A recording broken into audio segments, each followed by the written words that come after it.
Buenos días, amigos de Diario El Comercio que nos siguen a través de nuestras redes sociales. Les queremos dar la bienvenida. Gracias por estar con nosotros en un nuevo diálogo para hablar sobre los temas de coyuntura. Hoy jueves 19 de septiembre del 2019 estamos con Alicia Valdeón, quien es parte del grupo Equifax, está encargada del tema de seguridad informática y está aquí para conversar con nosotros sobre todo el tema de la filtración de datos, qué previsiones debe tener la ciudadanía, qué cosas se puede hacer después de que se ha filtrado toda esta información de millones de ecuatorianos. Sabemos que son alrededor de 20 millones de personas que en este servidor ubicado en Miami tenía toda esta información, incluido personas fallecidas y también 6,7 millones de niños. Hoy Diario El Comercio publica los detalles sobre la investigación que está haciendo la Fiscalía. No se ha descartado la posibilidad de pedir asistencias internacionales para continuar con las investigaciones sobre este tema. Alicia, gracias por estar con nosotros. Y la primera consulta es, ¿había información financiera en esa base de datos?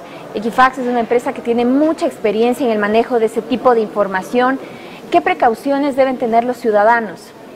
Mónica, te agradezco mucho por la entrevista y al diario también. Bueno, efectivamente sabemos que la filtración de datos que se ha dado es un tema que nos preocupa a todos y tenemos especial interés en saber qué podemos hacer, cómo podemos cuidarnos. En cuanto al cuidado que nosotros como ciudadanos podemos tener para evitar que tal vez hagan mal uso de la información que tal vez estuvo disponible o se filtró, es tener un cuidado de nuestras claves, de nuestro uso de la información que le damos en redes sociales, a nivel de las instituciones financieras. Nosotros estamos acostumbrados a no hacer un cambio periódico de las claves. Nosotros necesitamos tener cultura de cambiar las claves constantemente, con claves que sean seguras, robustas, no usar nuestros nombres, los nombres de nuestros hijos o tal vez de nuestra mascota para poner las claves, porque son fácilmente identificables, porque nosotros acostumbramos inclusive a publicar en el Facebook o en cualquier red social que nuestro perrito, que nuestros hijos, los nombres y todo. Entonces, para las personas que intentan hacer este tipo de usurpación de datos, es fácil identificar una clave actualmente en el medio. Así es, Alicia, le contamos que están alrededor de 250 personas conectadas en este momento. Es un tema que genera mucho interés y también preocupación. Y es verdad que la cultura en el manejo de información digital es importante, pero en este caso específico los datos estaban bajo custodia de las entidades públicas. ¿Por qué ocurre este tipo, por qué se puede dar este tipo de filtraciones cuando estos datos son sensibles y deberían tener todas las seguridades? Así es, Mónica, los datos son sensibles, pero sí creo que debemos tener un poco de precaución, prudencia para saber qué fue lo que efectivamente pasó. Se puede evidenciar que hubo algunos temas que se pudieron haber implementado antes para que ese tipo de cosas no pasen. Por ejemplo, nosotros tenemos actualmente en nuestra empresa todo lo que es datos sensibles de los ciudadanos, los tenemos encriptados para que si es que en caso de que hubiera una infiltración de alguien a las bases, no lo puedan usar, no sean identificables. Por ejemplo, ¿qué tipo de información maneja? Nosotros manejamos información crediticia de los ciudadanos y esta información está totalmente resguardada, valorada, encriptada y dentro de nuestros servidores. En el caso de esta recomendación de que debería ser encriptada, ¿a qué se refiere? ¿Cómo se podría hacer? Y eso, en caso de filtraciones, ¿cuáles serían los resultados si estuviera así, si se cumpliera con ese estándar? La información encriptada no es otra cosa que tenerle la información vista con otros caracteres. Por ejemplo, reemplazar una letra por un número, pero hay algoritmos de encriptación que son ya fuertes o que son difíciles de desencriptar para los atacantes que se tienen que usar. Esto lo que nos da es la seguridad de que si es que cae en manos inescrupulosas, tal vez no lo puedan usar o no puedan identificar que se trata de una persona o qué tipo de información es. Entonces es algo que es muy recomendable hacerlo en realidad. Y la empresa israelí que fue la que alertó sobre este tipo de filtración es VPN Mentor. Precisamente ponía algunos ejemplos de la información que estaba colgada, no todo, porque incluso dice que hay información que para ellos mismos les resultaba muy sensible, pero en los ejemplos que ellos ponían estaba claramente identificado el nombre. Ellos obviamente lo cubrían, pero estaba el nombre, la cédula, el mail, si es que una persona tenía un crédito hipotecario, quirografario, también estaba disponible. Había incluso, según los peritos, información tributaria. no había ningún tipo entonces de previsión para poder evitar que esto se pueda filtrar de esa manera. Bueno, efectivamente, según lo que se presentó, al parecer no estaba la información encriptada, por eso es que la podemos ver públicamente, ¿no? Sí, ese es uno de los avances que nosotros tenemos que hacer, tanto en la empresa pública como en la empresa privada, tener este tipo de cuidados y de acogernos a los estándares internacionales que tenemos actualmente ya de seguridad, que están probados en otras partes, y nosotros también comenzar a implementarlos. Es importantísimo que generemos una cultura de seguridad a nivel de organización, a nivel de persona, para que ese tipo de cosas no nos vuelvan a pasar. Y precisamente previo a este diálogo, Alicia nos comentaba que existen convenios internacionales a los cuales Ecuador se pudiera adherir. Actualmente no estamos. ¿Qué nos falta? ¿A qué tipo de convenios nos convendría para poder tener toda la asesoría y el apoyo que se necesita en estos casos? Bueno, actualmente a nivel mundial existen varias asociaciones que colaboran en el tema de ciberataques, que ayudan a hacer monitoreo de qué pasa con las redes o qué pasa con el país o con instituciones públicas o privadas sobre la información que están transmitiendo o sus páginas web. Entonces, nosotros como país podríamos adherirnos a este tipo de organizaciones para que nos puedan ayudar a identificar de manera más rápida este tipo de eventos. Ellos están constantemente en esto y tienen la suficiente infraestructura y también gente para podernos alertar y recomendarnos qué hacer también. En el caso de Equifax, por ejemplo, ustedes tienen una relación muy cercana con esas asociaciones. ¿Cómo funciona? Nosotros como Equifax tenemos relaciones internacionales para que nos ayuden con este tipo de cosas, pero también tenemos gente que trabaja en esto. Nosotros en Equifax somos más de 300 personas que trabajamos en seguridad, en ciberseguridad efectivamente. Monitoreamos todos los días las transacciones que están en la red, que se pegan a nuestros sistemas, y si es que existe algún evento, enseguida nos envían notificaciones de que algo está pasando y que verifiquemos. Entonces nosotros 24/7 monitoreamos, hacemos pruebas de intrusión, monitoreos de las redes. Entonces ese tipo de cosas son las que se tienen que comenzar a implementar a todo nivel. ¿Existe tal vez algún parámetro internacional o cuáles serían esos parámetros internacionales que se tienen que cumplir o que tienen que cumplir las empresas para que puedan manejar como se tiene que hacer este tipo de información sensible? Hay varios estándares. Ha dicho usted la encriptación. Tenemos estándares internacionales como la ISO 27001, tenemos la NCSI, tenemos el PCI, que es importantísimo tener una certificación o aplicar un estándar PCI para lo que es manejo de tarjetas de crédito. Ahí nos dicen o nos explican cómo tenemos que manejar las tarjetas de crédito, con qué cuidado, con qué algoritmos de encriptación y todo esto. Dice, mire, comenzamos a recibir las primeras consultas de nuestros lectores que nos están siguiendo en nuestras redes sociales. Dice, ¿qué garantía tenemos de que las empresas o de que las instituciones públicas no están vendiendo información sensible?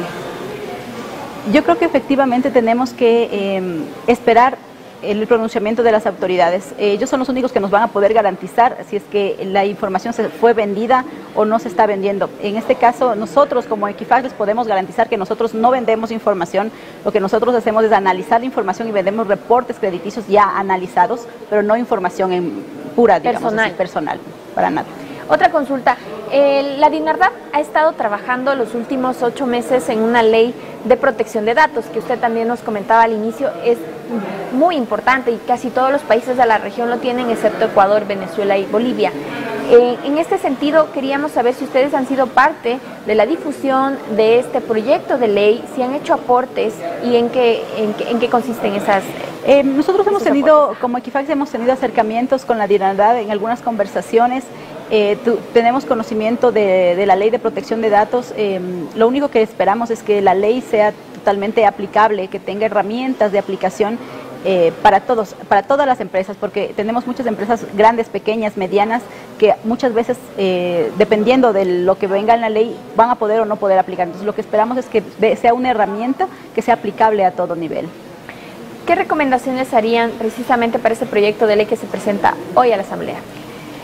Bueno, como les decía, que sean unas herramientas aplicables, que sea clara la aplicabilidad que tenemos. Basarse en estándares internacionales que ya los tenemos, porque hay muchas cosas que ya podemos coger de otros países que ya han implementado, basarnos en la experiencia de estos países o de estos estándares que ya funcionan, para que sea más fácil y que no haya mucha resistencia en la aplicación de esto. ¿Pudiera generar resistencia? ¿Por qué?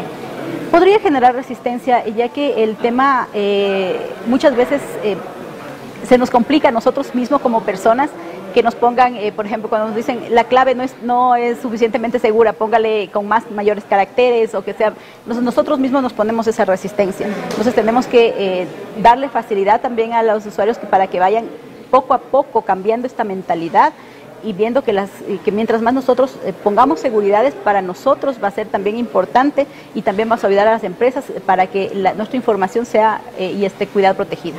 Volviendo al tema de las recomendaciones que las personas deben tener tras la filtración, nos decía una importante cambiar las claves de aquellas cuentas importantes, ¿no? Del BIES, del banca móvil, en fin, del correo, incluso redes sociales, en fin. ¿Qué otra recomendación deberíamos tener? Ya que las personas que tuvieron acceso a este tipo de base de datos, gente inescrupulosa, podría utilizar esa información para algún tipo de acción delincuencial. Bueno, es recomendable también el tema de no abrir correos de personas que no conocemos. ¿Es previsible que puedan llegar? Es previsible que puedan llegar. Si tienen acceso a nuestros correos o se filtraron nuestros correos, hay muchas aplicaciones que hacen envíos de correos masivos. Entonces es posible que nos pueda llegar. Entonces lo que nosotros tenemos que ver es que el remitente o la persona que nos envía o de donde se nos envía sea alguien que nosotros efectivamente conocemos o estamos conscientes de que nos va a llegar algún tipo de esta información, y no guiarnos por los títulos vendedores que nos ponen en el correo, porque muchas veces dice, usted ganó tanto de plata, usted salió o fue ofrecido en un sorteo. Entonces esas cosas hay que evitarlas en realidad, abrir el correo o dar clic sobre la información que nos ponen en los correos. Es muy importante evitar ese tipo de cosas. ¿Se les ha facilitado un poco las cosas a estas personas que se dedican a ese tipo de actividades ilegales, puesto que ya pueden saber o dirigir mejor los correos a las personas porque tienen información financiera importante? Porque tienen información financiera importante y sobre todo porque tienen correos validados, digamos que son correos reales, ¿no? Muchas veces hay muchas bases de datos que circulan, pero son correos que no son válidos, son correos de prueba o cualquier cosa, pero si es que en realidad esta filtración fue tan grande como se evidencia, en realidad los correos de los ciudadanos están expuestos y es fácil para que puedan hacer envíos de correos masivos, de propaganda o de cualquier tipo de cosa en realidad. Tenemos una consulta de Vanessa Silva, gracias por estar conectada. Dice, ¿qué debería contener la ley para garantizar que no ocurra una nueva filtración? Es una pregunta importante. Bueno, desde mi punto de vista, lo que pienso que debería constar en la ley es que cada vez que nosotros compartimos información o proporcionamos información en cualquier lugar, esté claro que esa información va a ser usada solo para los fines para los que yo estoy proporcionando. No va a ser compartida ni distribuida a ninguna otra parte, o sea, no va a ser expuesta de ninguna manera. ¿Alguna norma específica que se debería incluir? Son normas de confidencialidad, son justamente el tema de tener una política de confidencialidad de la información. Garantizarme que mi información compartida va a ser privada y confidencial solo para el proceso que yo les estoy permitiendo hacer. ¿Y esto en qué medida le ayuda, por ejemplo, a mí como usuario? A mí, esto, digamos, ¿qué beneficio yo voy a ver reflejado si es que eso se establece en la ley? ¿Qué les obliga a las entidades? A las entidades les obligaría a que si es que necesitan tu información para generar en otro proceso o para analizarla de otra manera, te tengan que consultar. Te digan, nosotros queremos usar tu información para este otro proceso, nos autorizas, y tú tengas la capacidad de decidir si quieres que te analicen en otro proceso o te incluyan en otro proceso. Y en el caso, pero eso, ¿cómo puede garantizar que no exista una filtración? Tal vez esto ya viene atado, qué sé yo, a que tenga que pasar por más departamentos, que haya una mayor verificación. ¿Cómo funcionaría? Sí. ¿Cómo nos garantizaría? Es que nosotros como ciudadanos podríamos estar protegidos e inclusive llegar tal vez a una demanda de ser el caso, porque nosotros tenemos ya una autorización por escrito que nos dice que yo autoricé o que yo no autoricé, porque muchas veces ahora estamos un poco en el aire, que no sabemos si podemos demandar porque usaron mi información, porque en ninguna parte dice que yo pueda demandar o no demandar. Ahora, el Código Penal sí establece una norma para poder contrastar este tipo de delitos informáticos, y la Fiscalía con base en eso está haciendo las investigaciones. ¿Por qué eso no es suficiente? ¿Por qué se necesita una ley? Bueno, en la ley lo que nos va a dar es o lo que pedimos o lo que esperamos es que tengamos un poco más de claridad y no sean cosas muy dispersas. y no sepamos cómo aplicarlas, porque actualmente el desconocimiento creo que nos hace presas de muchas cosas. Ahora, tenemos otra consulta. Dice que existen muchas empresas externas a las cuales quizá el mismo consumidor, cliente, usuario, jamás ha tenido contacto o conocido, pero tiene muchísima información. ¿Eso por qué ocurre? ¿Por qué, digamos, nuestra información personal está en manos de tantas empresas y tantas manos? Justamente eso es lo que nosotros necesitamos comenzar a transparentar, a saber el por qué la información está en donde nosotros no hemos autorizado. Tenemos que comenzar a entender cuáles son los procesos de las empresas a las que nosotros entregamos información para saber por qué están allá, porque pueden ser procesos internos que permiten, como yo les decía, tal vez en un contrato nosotros no leímos completamente y nos decía que nuestra información también va a ser usada para cualquier otro tema de análisis y nosotros no lo leímos y lo aceptamos. Entonces sí hay que tener cuidado con eso también y comenzar en realidad ahora a exigir y que nos digan con claridad para qué va a ser usada la información que nosotros estamos proporcionando.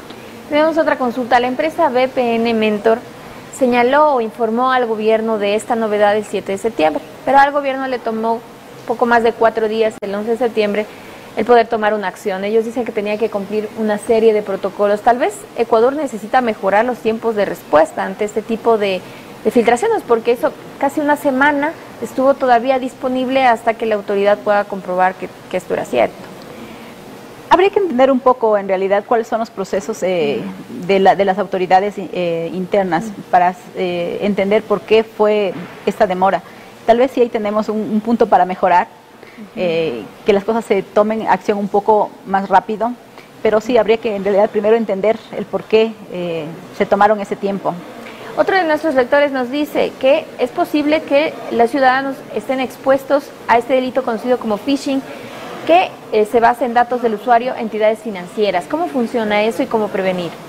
Bueno, el tema del phishing efectivamente es con cierta información nuestra, que tengan disponible, por ejemplo, el nombre o el correo electrónico. Lo que ellos hacen en el phishing es mandarnos un correo y ponernos un formulario en el que nos piden que completemos la información que falta o que está desactualizada en el banco o en la institución o en cualquier parte.